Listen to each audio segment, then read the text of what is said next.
The importance of tracking expenses and damages during COVID-19 and other resources for these COVID-19 related losses. So I'm going to give you a softball question here. How important is it for businesses to start tracking expenses and potential damages for COVID-19 from now? And what should businesses do if it is important? Well, it's extremely important. And I know you knew the answer to that. And retaining documentation is key.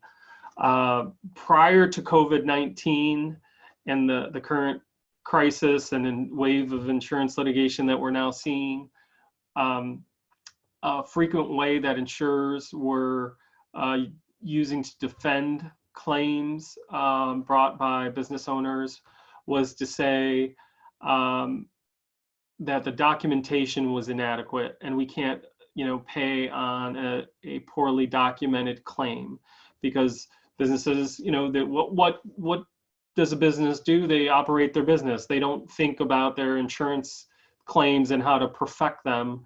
And so what you need to do is create, perhaps designate one person within your business to track your losses and your expenses related to whatever the claim is. And I would highly recommend giving someone that duty within your company. And that way you've, done your best to preserve your rights. And so any claim that you've waived your rights by not having adequate documentation is thoroughly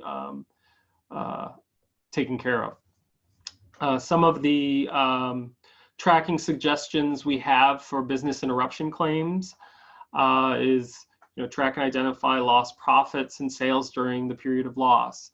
Another thing people aren't thinking of is keep track of industry data, market demand, and trends. Direct and indirect cost savings. Now, instead of having to go to a supplier in Indiana, a state away, if you were operating in Illinois, now you have to go to California, and the increased costs there. That also goes to, which customers you've lost, key customers, and keeping track of those. Your historical, operational, and financial records. Make sure that if you have not in the slides, but something to be aware of is if you have auto delete policies or deletion policies for different reasons of your financial records and your historical patterns or your emails, you might want to rethink those auto deletion measures to preserve that data so that you can use for your claims. And that, and those are things such as, the influx of customer requests and, pre-COVID and post-COVID. Well, you need to have those prior emails to show what that looks like.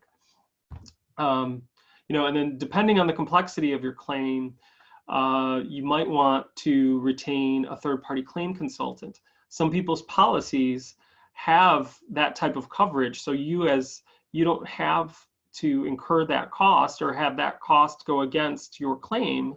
That can actually, your potential claim, that can actually be a separate coverage under your policy.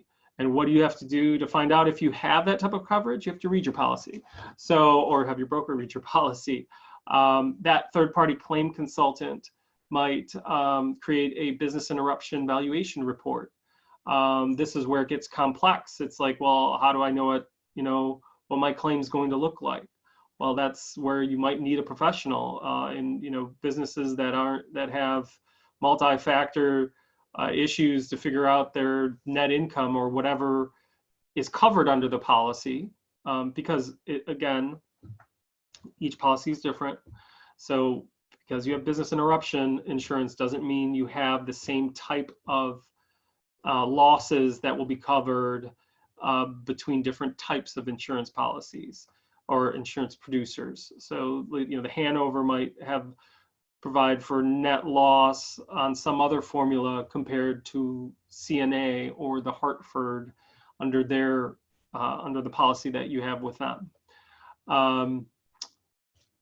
One final note, businesses that are especially impacted by COVID-19 and need funds immediately, they should think about making partial claim submissions from now, instead of waiting and gathering all this data and then say, look, I've lost, COVID-19 is now over, and wait, let's say a vaccine is developed, and hopefully it will be, and it's developed 2 months from now, and then you have a finite period of when your business was impacted. Well, you might want to not, you might need to make a partial claim submission from now and submit documentation as to your losses and your expenses, and say, I want to get reimbursed at least, or not reimbursed, but I want to get paid at least this amount, because even though I'm going to have more losses, I need the money now for business operations. You might have that right under your policy.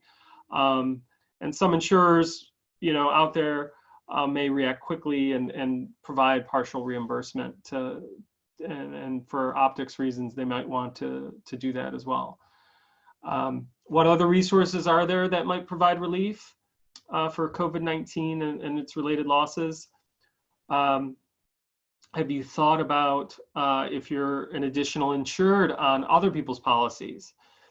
So a lot of times landlords will make sure their tenants are additional insureds, not exactly sure what those coverages and how they interact.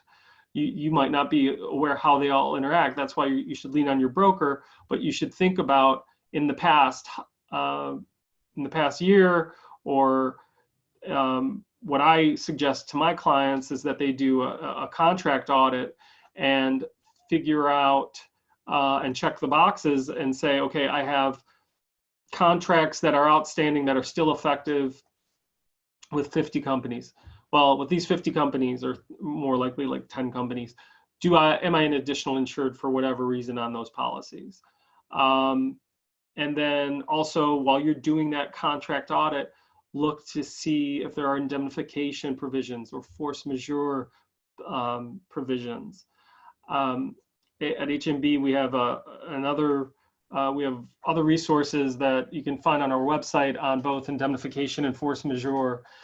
So if you need other resources, I encourage you to look there. And then, the other areas that everyone who's watching this knows about right now are the big federal acts, the PPP that comes from the CARES Act. But then, aside from those big programs, think about, state, local, and even private industry relief programs. There are, the hotel industry has special relief. Airbnb has its own relief program.